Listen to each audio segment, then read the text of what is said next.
Welcome back to Lower Keys Living, everybody. It is July, it is hot, it is sunny, and it means lobster season is about to open. So this week, I'm putting out two videos this week. The first one is going to be our top 10 lobster spots for lobstering from shore, whether you're snorkeling, kayaking, or stand-up paddleboard. Some of my favorite places to go to look for lobsters and just to get out and enjoy the water. Nice, easy access locations. The second video I'm going to put out is places that we go to on the boat for lobstering, how we get out to them, some of our favorite spots. We'll share those with you in part two. Before I jump into the videos, though, I did want to go over a couple of key items you need for lobstering down here. Number one, most important, is your fishing license with a lobster tag on it. Make sure you've got that with you.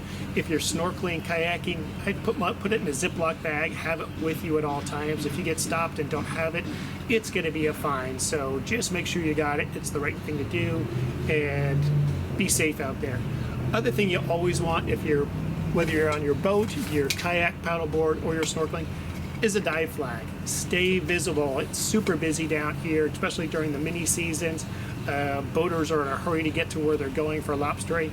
Have your dive flag up and visible. I use this style when I'm snorkeling or paddleboarding, kayaking, because it sits up really nice in the bucket on my boat. Or if I'm snorkeling away, I've got a line that goes around this and to my dive belt, so it just stays with me. Nice and steady and easy to use. And then I've got a standard dive flag that fits into my rod holders on the boats. The other thing you'll need out there while you're lobstering, pair of gloves. Tons of different styles of lobster gloves. You can pick these up in little lobster kits that contain all the things that I'm going to show you here in a minute. Little packages at almost any convenience store here in the Keys during this time of year. They're fairly inexpensive, but make sure you have your gloves out there. They're called spiny lobsters for a reason. You're going to regret trying to grab lobsters without gloves on. Next thing you're going to need is either a snare or a tickle stick. This is a snare. Use these for reaching behind the lobsters. You can just loop that around their tail and then pull it tight to lock into them. I don't use this style very much. There's a couple of places that I go to with massive coral heads where you got to reach way in. There, on those, I'll use these so I can reach in and snare the lobsters rather than trying to push them a long way out from underneath the deep ledge. But again, maybe 1 in 20 times I'm out lobstering, I'll use these. The other thing you need, and you'll see I've got these attached to every device I have in the water, are the measuring devices, so you can measure lobsters in the water. Again, don't take your lobster out of the water to measure it. Measure it in the water, so if it's undersized, you can let it go without harming it, taking it out of the water. Don't bring your lobsters back to the boat. Hand it to somebody on the boat to measure. Measure your lobsters in the water. The other option, as opposed to the snare, are tickle sticks. Simply what they are, you reach into the area where you're seeing lobsters, whether it's coral head, a sunken ledge out in the grass flats. You just reach in, just tap the lobster gently from behind with the end. Don't try and push it out, because a lot of times that'll turn the lobsters out and they'll come out tail first. They swim fast tail first, then get away on you. Just tapping them from the back, they'll walk out nice and slow. Makes it a lot easier for netting them. And again, you can see I've got my measuring device attached to this. Another thing I bring in the water with me, a lot of times if I'll go down, I can get 2 or 3, sometimes 4 lobsters on a good breath hold if I'm in a good spot. So I want to put them in a bag so I'm not having to come up each time. So I've got a bag like this. They come in all different shapes and colors. You get those. So I can put my lobsters in the bag and get them all at once. Save me from having to go up and down, bringing lobsters back and forth to the boat. And again, I've got a measuring device attached to this as well. The other key component for lobstering that you need, of course, is a net. You're going to want to net your lobsters if you're not using the snare. And again, just drop your net over the tail once you get them out, lay it flat, and then push them in and hold them into that net. Makes it nice and easy to measure lobster in the net. You can either let her go or send them on the way. If you are stand-up paddleboarding or kayaking, make sure you got a small anchor with you.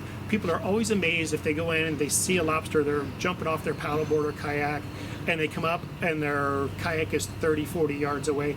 Just even a light breeze is going to move it, and a lot of places I'm going to show you have some pretty strong currents. So you're going to want to make sure you've got a small anchor for your kayak or SUP. I use this little 2-pound anchor. little grappling style anchor, just locks in, folds up nice, lays on the paddleboard. I also have some small mushroom style anchors, but again, make sure you got an anchor with you if you're paddleboarding or kayaking, just to keep it close by. And also keep an eye on it to make sure you're staying close to your safety flag, your dive flag, if you're kayaking or snorkeling, lobstering from a kayak or stand-up paddleboard. That's basically it on the equipment. Let's jump into our top 10 places to catch lobsters from shore. All right, let's jump right into this. Our lobster season 2024 is here, and these are our top 10 spots to lobster from shore, either just going in with snorkeling or stand-up paddleboarding or kayaking.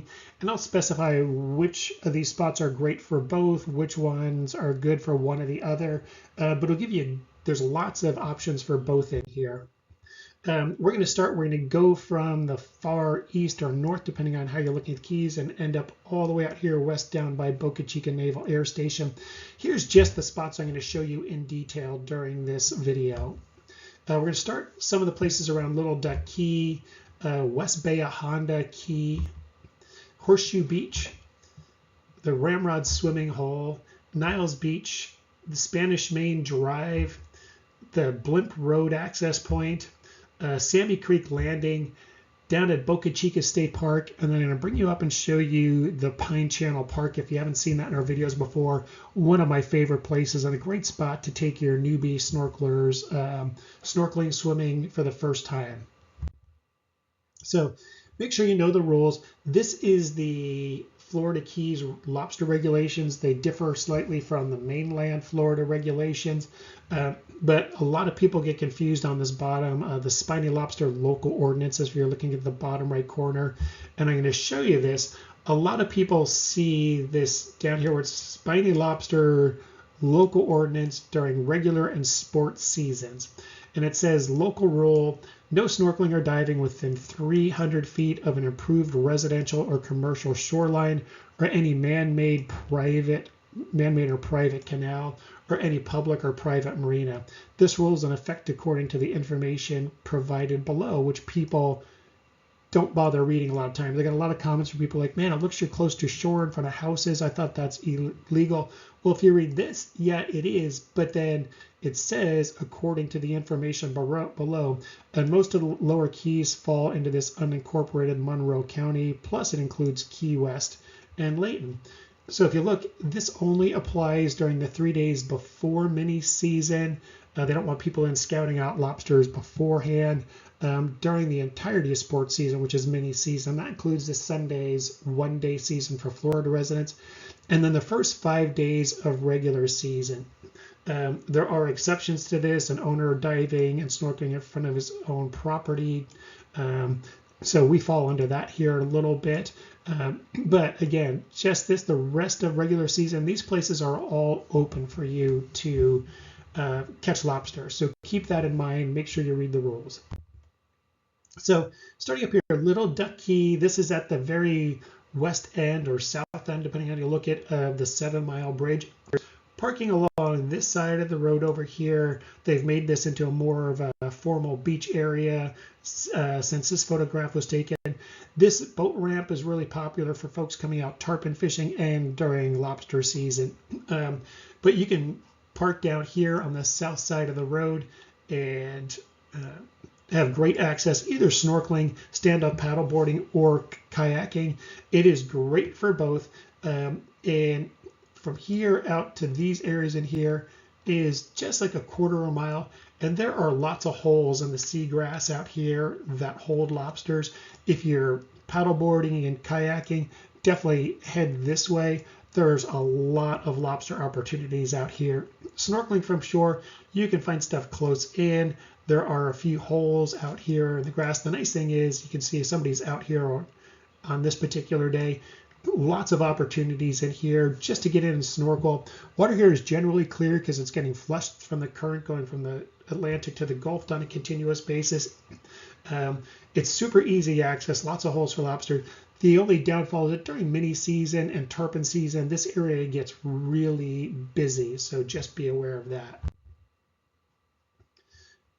Um, Next place, heading further west, West Bay of Honda Key. This little key sits off of Bay of Honda State Park, right there. It is about 4/10 of a mile paddling out from the park, and that's actually measuring that right here from the trail down. So it's a short paddle out. This is a really nice reefy, rocky bottom out in here, and it is surrounded by beds of seagrass, which lobsters feed on, which makes this a really nice spot out here.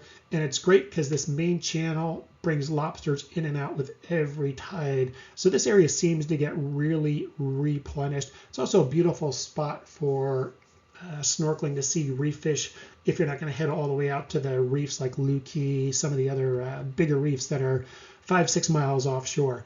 A great little spot for reef diving and seeing that. There is quite a bit of current here along this channel. Not recommended for weak kayakers or people swimming out from the beach. You need to be a pretty good swimmer because you figure you're going to be covering a 1.5 mile round trip if you're swimming out here. The only downfall to this spot that I see is it is exposed to our primary wind, which is southeast winds. But if you can come out here on a really low wind day where winds are, 8 knots or under, you're going to have a great experience. Then the next place I'm going to show you on the next slide is right over here, and that's Horseshoe Beach. This is just an amazing place to introduce newbies to snorkeling. It's a great place to come and catch lobsters for the first time. Even if you're just practicing, you want to learn how to, there's always plenty of small lobsters in here that are undersized, but it's a great place to practice catching lobsters, and you'll get some good sized lobsters in here. It just gets very busy, especially during lobster season. So if you really want to get keeper lobsters, make sure you're here just before dawn. You're some of the first ones on the water, and get out there and look. And they do replenish during regular season. Once it's open, this canal has great ledges on it all the way through here that hold lots of lobsters. Remember, this will be closed. There's channel markers out here, and it does have quite a bit of boat access, but a great lobster spot. But Horseshoe Beach, great on windy days because it's really protected. The only downfall here is when there's no wind, this is all swampy land, lots of no-see-ums, the little biting bugs that the Keys are famous for. So bring some bug spray if you're going to sit down on the beach. But I do recommend bringing some beach chairs and snacks. It's really protected. And again, another great spot if you want to introduce your kids or family members that are afraid of the water to a nice safe spot for snorkeling and introduce them to lobstering. Next, this has got to be one of my favorite new places. Sits right on the highway, Pine Channel Park. This is right at the very west end of Big Pine Key. They've got showers, restrooms, lots of parking, lots of picnic tables, lots of covered tiki huts. They've got a beautiful boardwalk that goes around this little bay in here. And this is a ramp that goes up to a big viewing tower. So you get great views of the Gulf and the Atlantic from here. And this right here is a ramp that goes down, and this is dedicated for launching your kayaks and your SUPs from. So a great little launch ramp. I have found lots of lobsters on the ledges all the way around in here. And I've gotten some big ones out of there, so a really nice spot. And all along the channels out here. It's pretty shallow out in here, so you can come out here and snorkel all along in here really well. If you're kayaking or stand-up paddleboarding, if you come straight across, find these power poles. They've got the man-made bridge. It's a man-made land all the way across on rock piles that spread this channel. Great spot on both sides, so one side or the other, depending on which way the wind is going. Great for lobstering from your kayak or SUP. But again, definitely recommend, no matter what, come in and check the park out. Even if you're not going in, stop in and visit, go up to the viewing tower, get some great photographs. And there's usually manatees in here too. So if you've never seen a manatee, get a pretty good shot of catching them here at Big Pine Channel Park. Now this is kind of a 2-for-1. The Ramrod swimming hole on Ramrod Key is out here. It's a fairly big area, and it is nice and deep. Not sure why they cut this if there are plans for houses out here, but it is off limits for boats. But great, lots of shelves and ledges, lots of lobsters. It's also a good fun little spot for fishing with your kids from shore for snapper. They're in here. Really popular spot, dog-friendly spot. A lot of the locals will bring their dogs in here to swim. It does, if you're looking for lobsters, this is another spot that gets picked over pretty early. So if you're really dying to get lobster, make sure you get out here early looking for lobsters. If you're bringing your stand-up paddleboard or your kayak, it's a great launch spot. There are loads of nice holes that hold lobsters all the way around the island out here that you can explore. But this cut, and this is a man-made cut, not sure what they were planning on doing here, but it goes down to 10 to 12 feet. One of my first trips down here before we moved down, we rented a boat from a group, and it happened to be during lobster season, and we were asking the guy places to go, and he steered us towards this place, and this place has always been packed with lobsters, and this is just about a half-mile paddle from the Ramrod swimming hole. So a great spot to check out, but again, really pretty area, nice access, and just a great spot to explore all the way around. This next one, Niles Road here on Summerlin Key, can be a little tricky to find, but if you have Google Maps, it is on there. But this is one of my 5-star places. I rarely see anybody out here. Occasionally you'll see joggers coming in and out here on Niles Road, people running up and down. This bridge is gone, so you'd have to wade across to get the trail on this side. But there's a nice little area. There used to be a little launch ramp here that's been washed away over the years, but it's still a great place to either launch your kayak or SUP. You can snorkel right out of here. It is also one of my favorite places to fly fish from shore, because you can wade this whole area anywhere from knee depth to waist depth all along here. Great, I picked up bonefish in here, lots of small barracudas in here, which are good eating, and lots of mangrove snapper in here. A little bit of everything, but this whole area in here is really well protected from the wind. So you've got less than a mile within that circle, but loads of holes in the bottom where you can find lobster in here. And it is just a picture perfect spot. You get those turquoise blue waters that the Keys are famous for in here. So even if you're not going for lobsters, bring your stand-up paddleboard or your kayak out here and just explore from here, because you've got so many little keys and islands to explore, and they're all really well protected from almost every wind direction. Spanish Main Drive, not a lot of people use this. I actually happen to live right here, which is why I'm familiar with it. But at the very south end of Spanish Main Drive, there's parking along the road, and there's a public access walkway here. It's one of those few places where it's easy for the public to access these nice bays. And I like it because during the regular season, the ledges out here in front of Venture Out are deep and well cut, and they hold tons of lobster if you're lobstering. And same thing, this area over here on this channel along the mangroves, I always pick up lots of lobsters just snorkeling from the end of the road right here. It's also a nice spot to launch your kayak or stand-up paddleboard from, because you've got lots of exploration. You've got some keys right in here that are just a few hundred yards offshore to paddle around. And it's a 1.5 mile paddle all the way across to some of my favorite lobstering areas. This deep cut hole over here, and this whole area in here has lots of holes for lobstering. So if you want to make a day of it, there's not a lot of place to launch from over here on Summerlin Key. It's all pretty well developed and blocked off. But if you want to get over here and you're up for a good paddle, 1.5 mile paddle across, you're right in here into some good lobster grounds. So keep that in mind when you're coming out here. And again, if you just want to get out, paddle, and explore, it's a great spot to do it from. Also on Cudjoe Key, Blimp Road. Everybody sees the big blimp flying. It is based right in here. This boat ramp is one of the better boat ramps for accessing the Gulf Coast from down here in the lower Keys. They don't have a dock, so if you're boating, you have to have somebody hold your boat in place as you park your trailer, but there's loads of parking for boat trailers down here. I like coming down here on the stand-up paddleboard. A couple reasons. One, like bringing people down paddling so they can see the blimp up close, but all up here in this area and around the north side of Cudjoe Key, lots of holes that hold lobster. The other two places down here that I'm always getting lobster out of, it's about a 1/2 mile paddle down, And this cut right in here, nice and deep, lots of ledges, and it's usually packed with lobster, usually some good sized fish in there. And then a little further down, maybe a third of a mile down, this is pretty hidden. It's overgrown by mangroves, but this little secret cut in here has got always has a number of lobsters and stuff in there as well too. Some people come boating by, they can get their flats boats right in here. So this place does get hit a fair amount, especially during mini season. If people are short on their numbers, they're coming back in. I'll see people pulling in there. But people, you really can't see this unless you're really looking for it.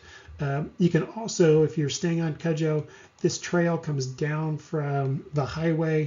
You can make this trail and actually hike in here with your mask and snorkel to jump in there. But it's a great little spot. A lot of people like to come down here. They can wade around, fish for shore. Lots of mangrove snapper in here. And if you come during a full moon on a high tide, you'll see people out here waiting with their throw nets, just loading up on our famous pink Gulf shrimp down here. So a great spot for that as well. All right, this spot I cover a lot because it is one of my favorites. Sandy Creek Landing is the park. It's right down in here. It's a great launch spot, really private. I've never seen anybody else launching a kayak or stand-up paddleboard from in here. I do see people down here hanging out at the beach and fishing from the bridge. This bridge is the access for folks from Lower Sugarloaf Key out into the Atlantic Ocean. So you get a fair amount of boat traffic in here. But it's really nice if you're stand-up paddleboarding and kayaking. There's a few holes in here for snorkeling, but would not be my first place to go for if I'm snorkeling from shore. But out in this area, lots of holes in these grass beds that hold lobsters. And then just under half mile offshore are these two big patch reefs, roughly about the size of football fields. The one here on the east side is a little bit bigger, but lots of massive coral heads that pack in lobsters. So you'll see those in here. And it used to be, these are updated pictures on Google Earth. This satellite photo used to be able to clearly see these patch reefs out here. But whatever photo they added in here must have been after a storm and lots of runoff from out here in the bay, because that's all clouded over. So on Google Earth, it used to look like this and you could see the patch reefs clearly, but not anymore. But Sandy Creek Landing is definitely a great place to launch from. It is exposed to all the south wind directions, so it can get a little choppy out here, so look for low wind days. But if you come out here, bring a picnic, because this is the main turnoff from the highway. You can hike in. This is the jumping bridge, and there's a great place to sit down out here, have a picnic, jump off the bridge, join everybody down here. But it's one of those must-do tourist things, and it's a big local hangout for the kids. So great spot to visit if you come down here to Sandy Creek Landing. And on our final spot here, found this one quite by accident. We came down here for the Blue Angels Air Show last year, and we anchored out right in here, right off the Air Force Base to watch the air show. And when I was checking my anchor, because it's a very rocky, hard bottom, want to make sure it was hooked in right. I went in with my mask and was just looking at that, and right below the boat there were 4 or 5 boulders, and they all had lobsters on them. So really cool to see. So you can come down here, lots of parking down here at the beach park. Easy launch, you can snorkel. Not sure how good the lobstering is closer into shore here. I know there's a few holes in there, but when you get out in this area, these are all small patch reefs. This would be the very western end of part of Washerwoman Shoals, all the way up in here. These are all easy places to paddleboard or stand up paddleboard to. And again, this is all rocky debris field, and those rocks, some of those bigger rocks with ledges will hold lobsters. Just a really, really pretty spot to try out, especially if you're staying in Key West or Stock Island. You don't want to come further up into the lower Keys. Another nice spot to check out. There might be a little nudity on the beach. Some people use this as their nude beach option down here. I haven't been down there and seen it, but I've heard that's the case out here. But lots of worth the trip down here for lobstering offshore and getting out into the ocean. Also, if you're coming down here, you're out lobstering, you want get a cold drink, stop at the Geiger Key Marina. They've got a beautiful restaurant on the water just around the corner here on your way out, but a good spot to check out on your way out. So those are my top 10 spots here in the Lower Keys to try out. Let me know if you hit any of these and let me know how you make out. Thanks for watching, and we will see you next week on our video showing some of our favorite places to boat to. Thanks for watching this video. Hopefully it gave you some great information, and please make sure to like and subscribe to our videos and help us keep this channel going. Thanks. We'll see you on our next video.